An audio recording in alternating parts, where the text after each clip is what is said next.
Sebenarnya jangan terlalu jauh-jauh Bang Gregorius. Jangankan RT 6. Di kekristenan saja langsung Yesus saja loh. Tidak mau Rasul Petrus buang semua, buang Bunda Maria buang. Ini di kekristenan itu lebih kejam daripada sebelah sebenarnya. Ya, karena Bukan di cuma Islam mereka punya 4 bab Miriam, mereka penghormatan besar kepada Miriam, ibunya Isa Al-Masih.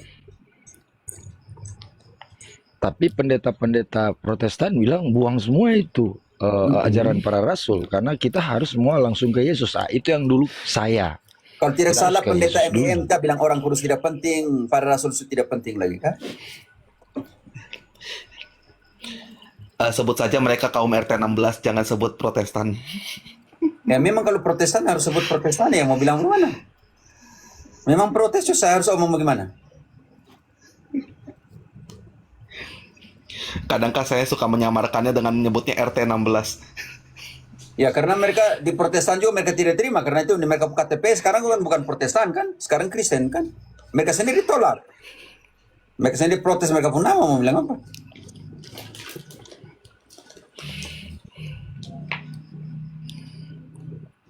Ya begitulah. Jadi saya sudah jelas Romo. Romo, boleh saya bertanya, bagaimana ketika firman itu menjadi manusia dan tidak memilih 12 rasul? Apa jadinya kekristenan ketika tidak ada rasul sama sekali? Dalam arti kalau Protestan, kalau boleh 12 rasul tidak ada. Jangan lagi pengikut pengajaran para rasul. Langsung Ya, Yesus hapus. saja tanpa rasul. Kira-kira Ya, apa yang terjadi? Ya siapa yang tulis kitab suci perjanjian baru? Protestan dapat kitab suci dari mana kalau tidak ada para rasul yang menulis? Mau dapat Injil Matius dari mana? Dapat Injil Yohanes dari mana? Mau Lukas teman sejawat dari Paulus, Markus anak spiritualnya Petrus. Kisah ditulis oleh Lukas. 13 suratnya Paulus bagaimana? Surat Petrus bagaimana? Surat Yohanes bagaimana? Titus bagaimana? Wahyu bagaimana? Tidak ada kitab suci kan Luther kalau tidak ada rasul-rasul.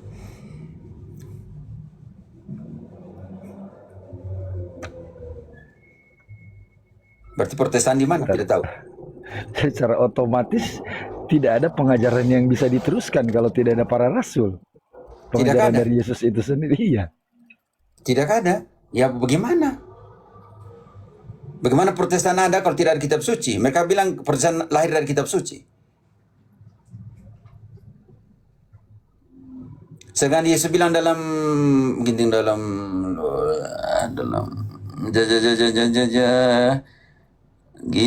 Yohanes 10:16. Barang siapa terima kamu, terima saya. Berarti yang terima para rasul ya terima Yesus. Yohanes 10 ayat 16. Ada lagi padaku domba-domba lain yang bukan dari kandang ini. Lukas. Tidak apa, itu dulu dibaca tidak, tapi Lukas saya butuh Lukas 10:16. Maaf, saya tadi bilang Yohanes ya, maaf. Ini Yohanes 10 ayat 16. Ya, Lukas maksud saya. Lukas 10 ayat 16. Barang siapa mendengarkan kamu, ia mendengarkan aku. Dan barang siapa menolak kamu, ia menolak aku. Dan barang siapa menolak aku, ia menolak dia yang mengutus aku.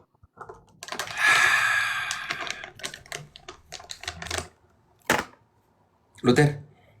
Tapi Peter, waktu saya di Protestan, ayat ini kita pikir itu tentang Yesus, ternyata tentang Rasul. Ini yang salah. Iya, itu yang kita dulu salah paham bahwa ya tentang pengutusan pengajaran itu untuk para rasul.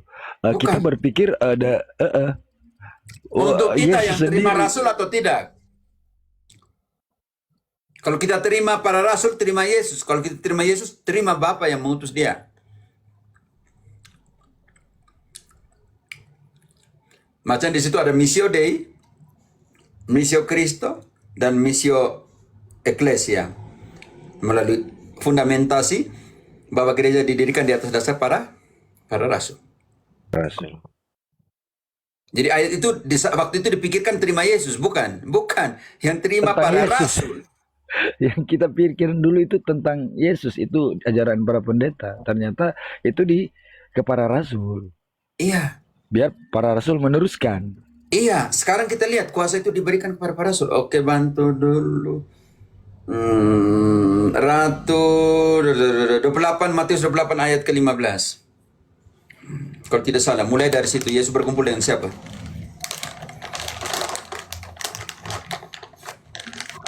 Matius 28 ayat 15. Mereka menerima uang itu dan berbuat seperti yang dipesankan kepada mereka. Dan cerita ini tersiar di antara orang Yahudi sampai sekarang ini. Sedang para rasul mencuri Yesus punya. Oke, sekarang ayat 16. Dan ke-11 murid itu berangkat Siapa? ke Galilea. Siapa situ? Dan ke-11 murid itu berangkat ke Galilea, ke bukit yang telah ditunjukkan Yesus kepada mereka. Sekarang ayat 17. Segala kuasa. Oke. Ketika melihat dia, mereka menyembahnya, tetapi beberapa orang ragu-ragu. Sekarang 18. Yesus mendekati mereka dan berkata, Mereka ini siapa, Luther? Para rasul. Ingat, siapakah mereka ini? para rasul. Apa kata Yesus kepada para rasul? Murid-murid Yesus. Ya, Yesus mendekati mereka dan berkata, "Kepadaku telah diberikan segala kuasa di surga dan di bumi. Karena itu, pergilah, jadikanlah semua bangsa muridku, dan baptislah mereka dalam nama Bapa dan Anak dan Roh Kudus. Sekarang kuasa mengajar. Ayat 19. Ayat 20. Dan ajarlah mereka melakukan segala sesuatu yang telah kuperintahkan kepadamu. Dan ketahuilah, aku menyertai kamu senantiasa sampai kepada akhir zaman." Artinya, kalau kau ajar semua yang Yesus perintahkan, dia akan menyertai sampai akhir zaman. Karena itu dari Petrus sampai dengan Paus Leo ke-14 tidak pernah terputuskan.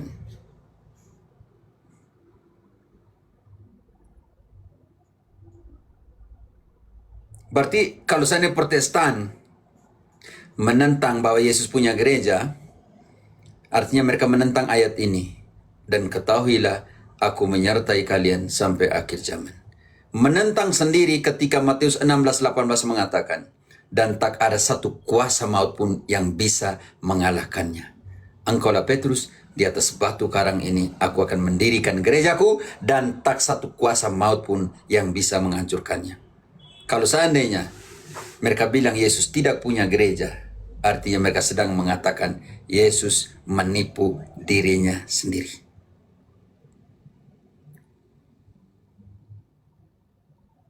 Iya Romo, waktu di Protestan kita tidak diajarkan itu, hanya menjelaskan tentang Yesus Yesus saja.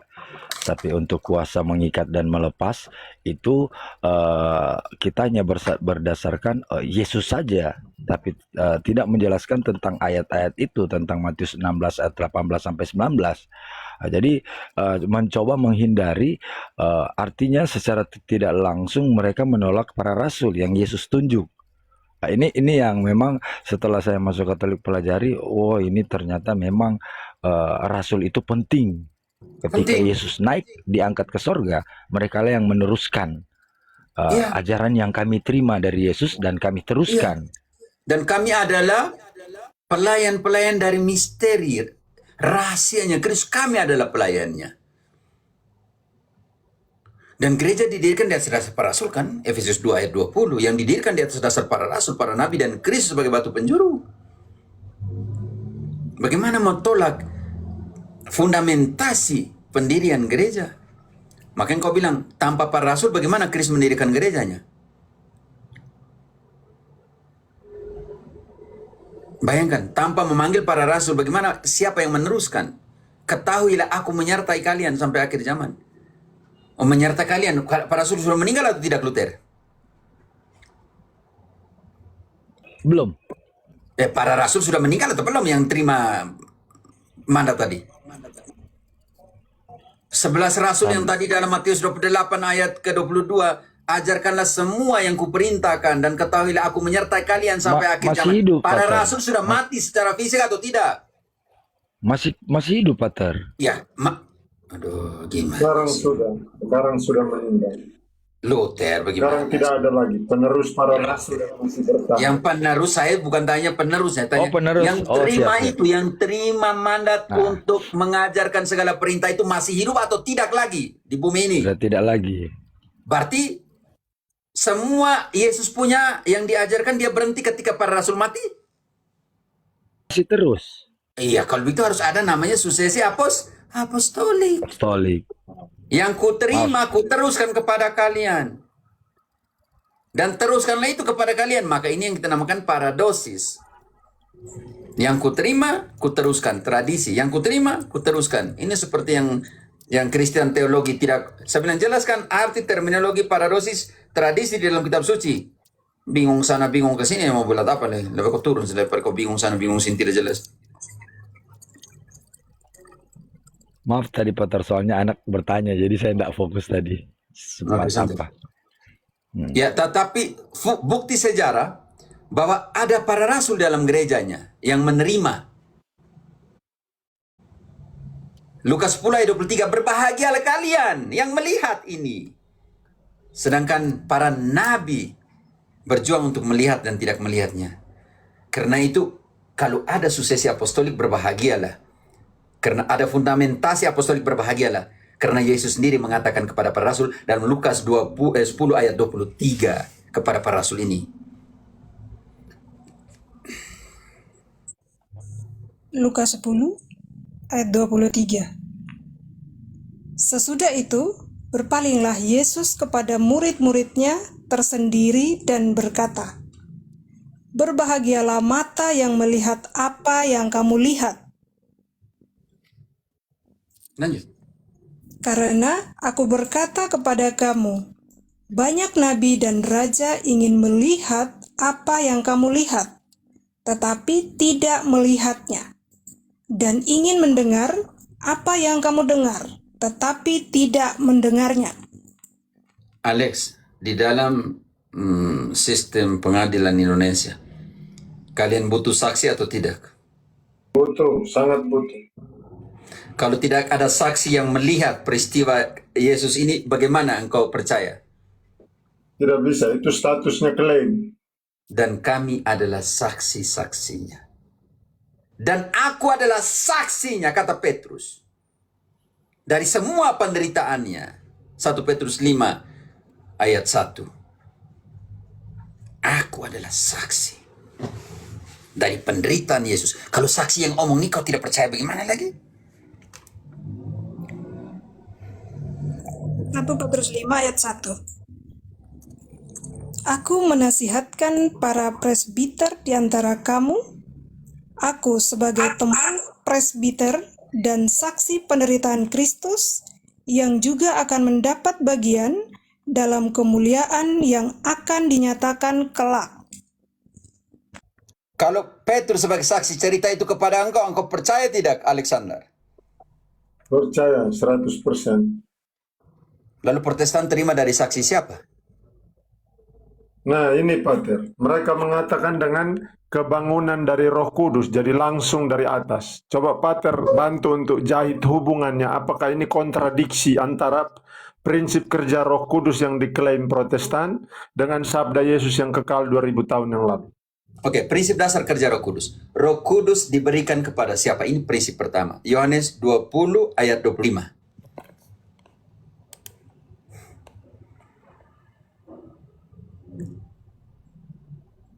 Ginting, masih hidup tidak? Aku bantu itu supaya Ratu.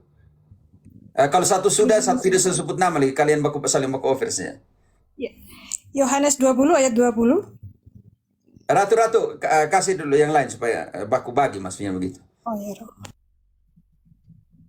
Yohanes 20, Yohanes 22. 20 ayat 22. Dan sesudah berkata demikian, ia mengembusi mereka dan berkata, "Terimalah Roh Kudus. Jikalau kamu mengampuni dosa orang, dosanya diampuni.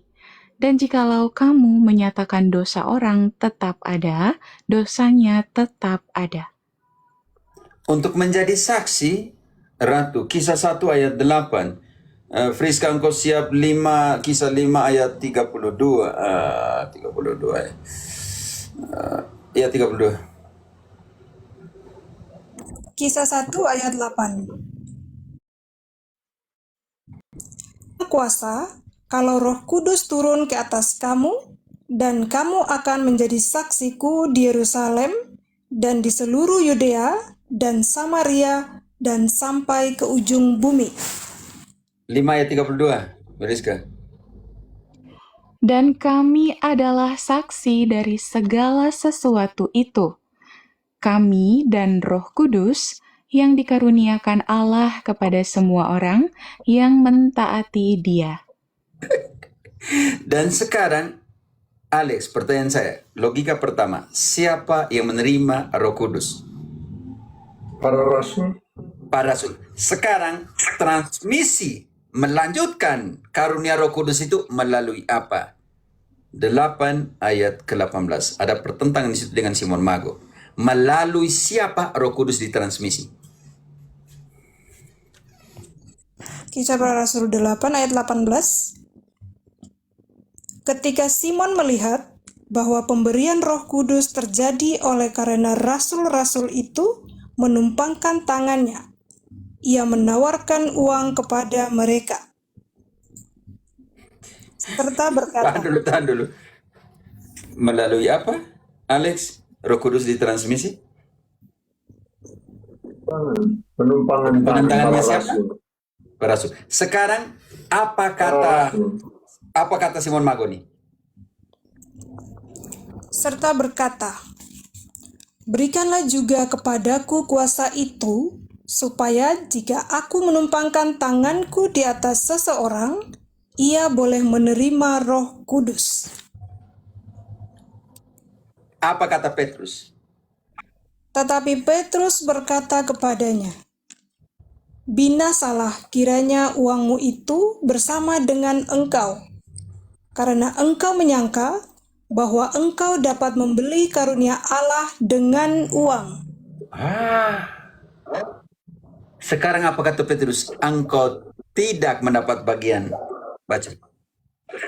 Tidak ada bagian atau hakmu dalam perkara ini, Cukup selesai. sebab Engkau tidak mempunyai hak untuk penumpangan tangan. Sekarang kita langsung ke ayat ke-14. Di situ ayat 10-nya dulu. Di situ ayat 10 mulai bawah ayat 11 10 11. Coba 11-nya. Filipus diakon mempermandikan. ayat 11, dan mereka mengikutinya karena sudah lama ia mentakjubkan mereka oleh perbuatan sihirnya. Simon Mago ini. Tetapi nanti mereka pergi baptis oleh Filipus, tidak lanjut. Tetapi sekarang mereka percaya kepada Filipus yang memberitakan Injil tentang kerajaan Allah dan tentang nama Yesus Kristus, dan mereka memberi diri mereka dibaptis, baik laki-laki maupun perempuan. Semua orang, laki-laki, perempuan di kota itu menerima pembaptisan di Samaria. Sekarang ada persoalan. Mereka belum dapat karisma. Roh Kudus belum turun atas mereka karena apa? Ayat 14. Ketika rasul-rasul di Yerusalem mendengar bahwa tanah Samaria telah menerima firman Allah, mereka mengutus Petrus dan Yohanes ke situ. Kenapa mereka menerima firman Allah? Karena mereka sudah dibaptis oleh Filipus. Filipus siapa? Diakon, tapi diakon tidak mempunyai hak untuk karisma. Lanjut. Setibanya di situ, kedua rasul itu berdoa supaya orang-orang Samaria itu beroleh Roh Kudus. Sebab Roh Kudus belum turun di atas seorang pun di antara mereka, karena mereka hanya dibaptis dalam nama Tuhan Yesus. Lalu apa yang dibuat oleh Petrus dan Yohanes? Kemudian keduanya menumpangkan tangan di atas mereka, lalu mereka menerima Roh Kudus. Alex, Roh Kudus diterima oleh orang Samaria melalui penumpangan tangannya siapa? Para rasul. Oke, sekarang Frisa kita buktikan di bab 19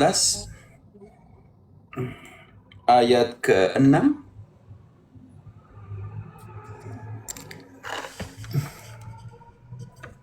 Friska masih hidup?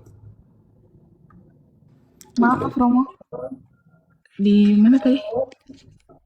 Kisah 19 ayat 56. Kisah 19 ayat 5. Ketika mereka mendengar hal itu, mereka memberi diri mereka dibaptis dalam nama Tuhan Yesus. Dan ketika Paulus menumpangkan tangan di atas mereka, turunlah Roh Kudus ke atas mereka, Cukup. dan mulailah Cukup. mereka berkata-kata. Penting sekali. Mereka menerima Roh Kudus oleh apa, Alexander? Penumpangan tangan dari Rasul Paulus. Karena itu 1 Timotius 5 ayat 22, Paulus nasihat Uskup Timotius, jangan kau terburu-buru untuk tumpangkan tangan. Jangan kau terburu-buru untuk tabiskan orang. 1 Timotius 5 ayat 22, janganlah engkau terburu-buru menumpangkan tangan atas seseorang, dan janganlah terbawa-bawa ke dalam dosa orang lain. Jagalah kemurnian dirimu. Jangan kau main-main dengan pentabisan. Karena itu yang nama transmisi Roh Kudus.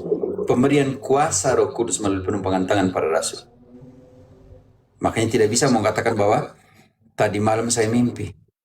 Tadi malam berarti saya terima Roh Kudus. Berarti kau punya suksesi dari mana? Dari mimpi atau dari para rasul? Sedangkan dalam kitab suci bahwa suksesi itu terima dari penumpangan tangan para rasul. Di sini yang Paulus bilang begini, mereka adalah keras di sini. Mereka adalah apa? 2 Korintus 11 ayat ke-12. Mereka adalah apa? 2 Korintus 11:12. Mereka adalah apa? 2 Korintus 11 ayat 12. Tetapi apa yang kulakukan akan tetap kulakukan untuk mencegah mereka yang mencari kesempatan guna menyatakan bahwa mereka sama dengan kami dalam hal yang dapat dimegahkan. Sebab seorang-orang itu adalah rasul-rasul palsu, pekerja-pekerja curang, yang menyamar sebagai rasul-rasul Kristus. Hal itu tidak usah mengherankan, sebab iblis pun menyamar sebagai malaikat terang. Alexander, sekarang kita sudah tahu yang terima Roh Kudus lalu meneruskan itu dengan proses seperti apa. Makanya pertanyaan saya, kalau suksesi apostolik melalui penumpangan tangan para rasul untuk menerima kuasa Roh Kudus, pertanyaan saya, pendeta-pendeta sejak kapan mendapatkan suksesi penumpangan tangan apostolik? Tidak pernah. Melalui mimpi, klaim. Itu seperti lagu. Dosakah aku na na na na na dalam mimpi, hanyalah dalam mimpi. Jadi Romo begini, bagaimana kita menerima secara logika ketika mereka menolak para rasul sebagai penerus Yesus, sedangkan di King Aras mengatakan kami adalah penghubung Tuhan Yesus. Mimpi atau gimana itu, Romo? Tidak tahu ya. Berarti kitab suci baru di situ. Dia pasti baca dari kitab sucinya. Siapa saya tidak tahu. Kalau dia pendeta Protestan, dia Kristen, dia bilang Kristen Protestan. Berarti kitab suci yang sama dipakai oleh kita. Di kitab suci itu di mana dikatakan bahwa pendeta adalah penghubung antara surga dan jemaat. kami melepaskan. Di mana kuasa melepaskan diberikan kepada para pendeta dalam kitab suci? Sampai para rasul pun mereka tolak kan untuk menjadi penghubung. Tapi Ya. dia mengklaim sebagai penghubung. Para rasul adalah utusan pendamaian, bukan penghubung. Kita Ratu bantu dulu 2 Korintus 5 ayat 19. Para rasul adalah utusan pendamaian, bukan penghubung. Memang calo, makelah 2 Korintus 5 ayat 19. Sebab Allah mendamaikan dunia dengan dirinya oleh Kristus dengan tidak memperhitungkan pelanggaran mereka. Ia telah mempercayakan berita pendamaian itu kepada kami. lanjut. Jadi, kami ini adalah utusan-utusan Kristus. Seakan-akan Allah menasihati kamu dengan perantaraan kami. Mana penghubung di Dalam situ? Coba. Mana penghubung di situ, Luther? Utusan pendamaian.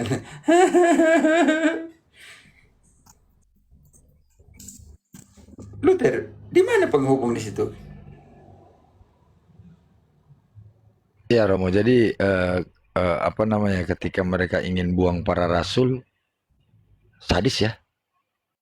Dan di situ Paulus Dengan bilang, cara kami berpikir adalah mereka. utusan pendamaian. Ini dipercayakan oleh Yesus. Ayat 18-nya, Ratu. Semuanya ini dari Allah yang mendamaikan manusia dengan dunia melalui Kristus dan yang mempercayakan. ayat 18, dan semuanya ini dari Allah yang dengan perantaraan Kristus telah mendamaikan kita dengan dirinya dan yang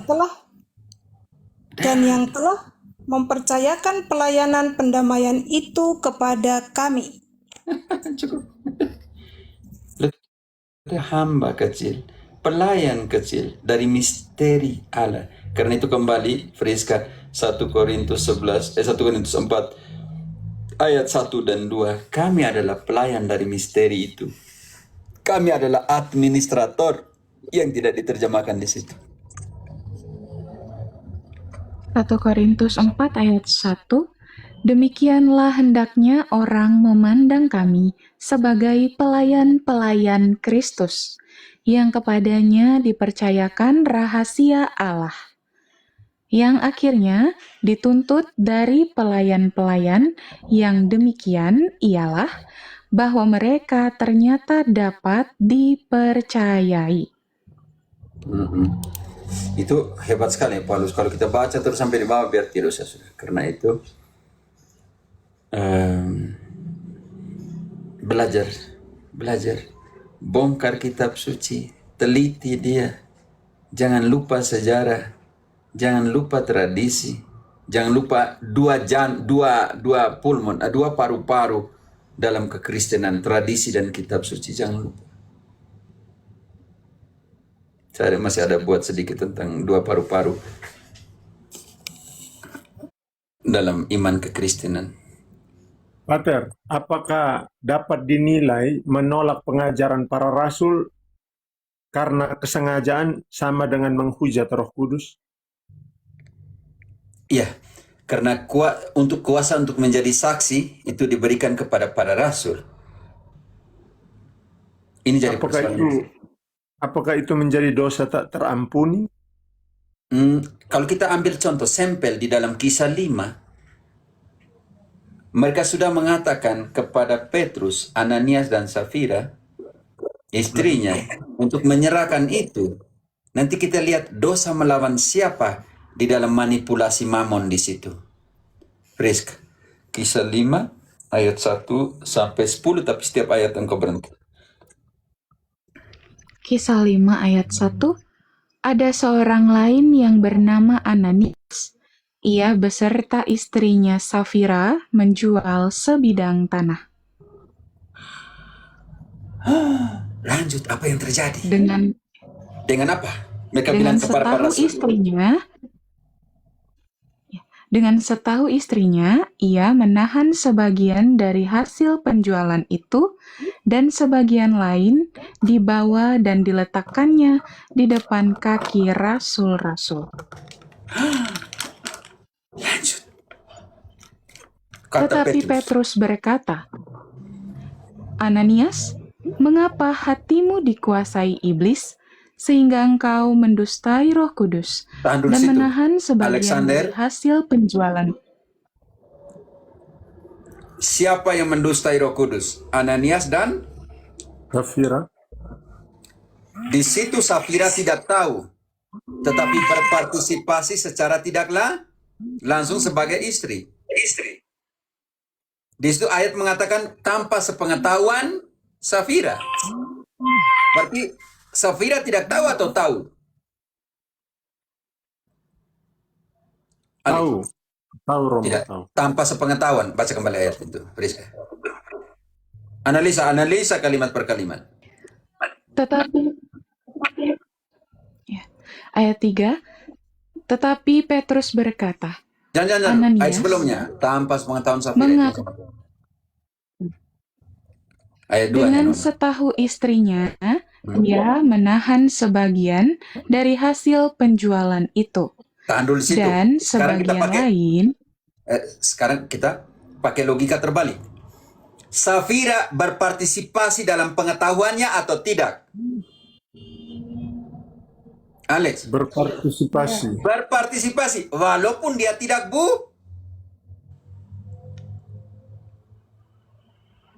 Walaupun dia tidak buat. Yang buat itu siapa? Baca kembali ayat 2. Di sini yang kita bilang berpartisipasi secara tidak langsung dalam pengetahuan. Protestan tahu. Tetapi kenapa tidak mau buat? Bantu dengan kembali ayat setahu istrinya, ia menahan sebagian dari hasil penjualan itu. Dan sebagian lain dibawa dan diletakkannya di depan kaki rasul-rasul. 2. Tahan dulu di situ. Kita pakai analisa logika, Alexander. Safira istrinya berpartisipasi di dalam aksi atau berpartisipasi di dalam pengetahuan? Berpartisipasi dalam pengetahuan.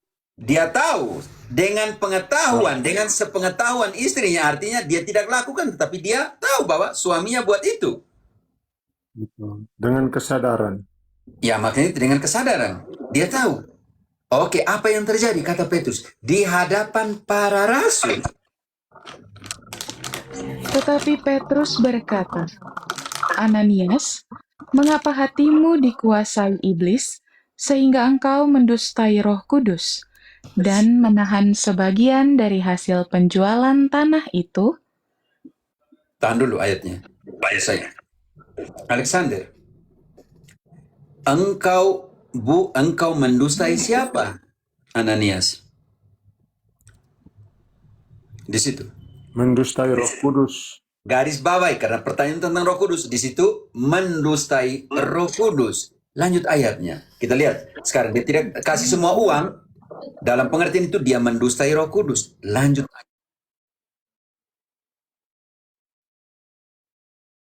ayatnya. Tidak dijual, bukankah itu tetap kepunyaanmu? Dan setelah dijual, bukankah hasilnya itu tetap dalam kuasamu? Mengapa engkau merencanakan perbuatan itu dalam hatimu? Engkau bukan mendustai manusia, tetapi mendustai Allah. Yang ayat sebelumnya bilang dia mendustai Roh Kudus. Sekarang bilang engkau bukan mendustai manusia tetapi mendustai Allah. Berarti Roh Kudus itu Allah, Alexander? Roh Kudus itu Allah. Oke, konsekuensi dari mendustai Roh Kudus. Ayat selanjutnya. Ketika mendengar perkataan itu, rebahlah Ananias dan putuslah nyawanya. Ayat 9. Maka, Cukup ayat ayat 9. 9. Sekarang terjadi dengan istrinya. Berpartisipasi secara tidak langsung. Dia hanya berpartisipasi di dalam kesadaran atau pengetahuannya bahwa suaminya buat itu. Oke, lanjut. Kata Petrus, mengapa kamu berdua bersepakat untuk mencobai roh Tuhan? Lihatlah, orang-orang yang baru mengubur suamimu berdiri di depan pintu, dan mereka akan mengusung engkau juga keluar. Apa yang terjadi? Lalu rebahlah perempuan itu seketika itu juga di depan kaki Petrus, dan putuslah nyawanya. Apa yang kau lepas akan terlepas. Terimalah Roh Kudus. Barang siapa kamu lepaskan dosanya, dosanya dilepaskan. Dan barang siapa yang kamu tidak lepaskan dosanya, ampuni, dosanya tidak diampuni. Petrus hanya dengan kata singkat saja. Mereka yang sama yang telah mengusung suamimu dan menguburkannya akan juga datang dan mengusung engkau. Prak, mati Safira.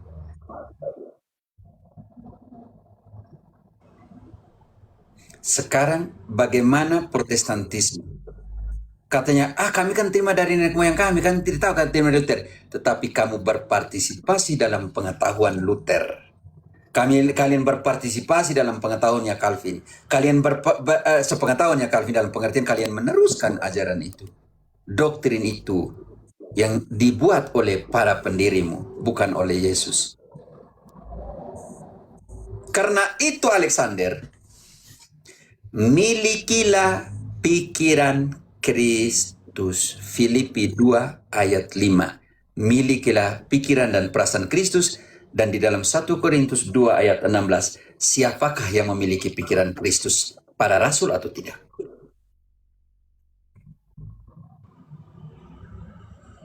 Filipi 2 ayat 5. Ratu, engkau 1 Hendaklah kamu Korintus 2 dalam ayat 16. hidupmu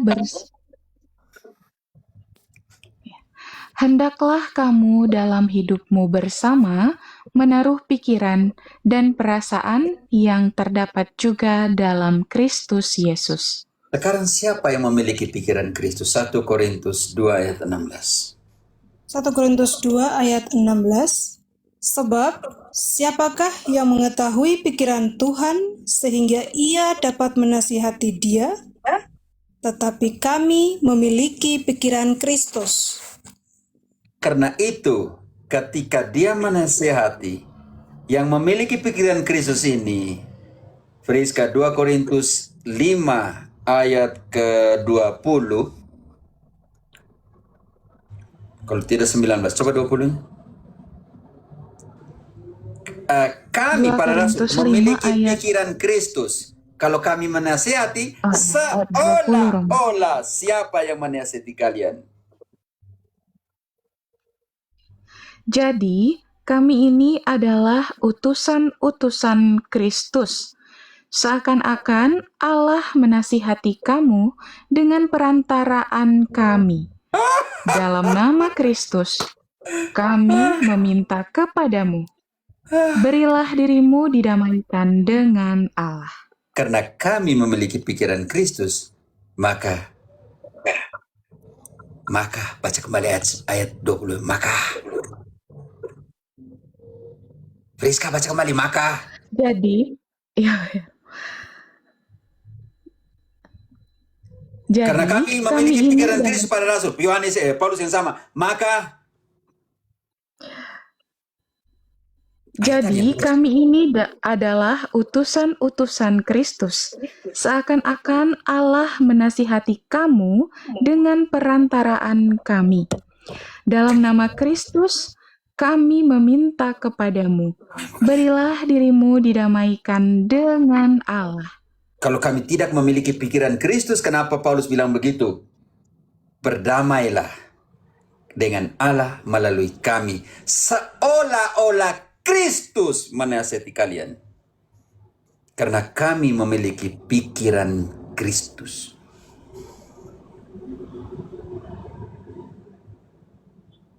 Alex,